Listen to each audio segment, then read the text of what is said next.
The day before, severe frosts hit Canada and snowfalls that had never been seen before, which had already broken a 100-year record.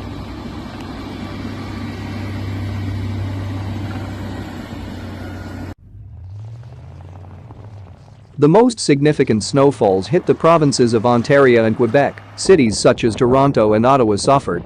In a short time, about 60 centimeters of snow fell, which was accompanied by a hurricane-force wind, the speed of which reached about 50 kilometers per hour.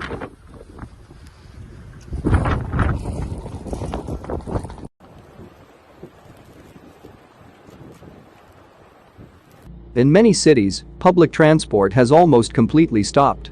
Many drivers failed to get out of the garages in their cars, and those drivers who succeeded subsequently got stuck in numerous traffic jams and snowdrifts. There have been many traffic accidents on the roads.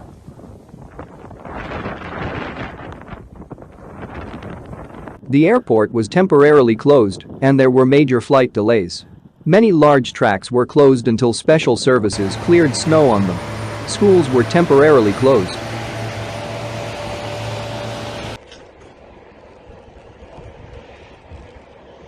Environment Canada said the storm could cause major problems in dense urban areas and warned of hazardous conditions such as heavy snowfall and high winds, resulting in near-zero visibility across the board.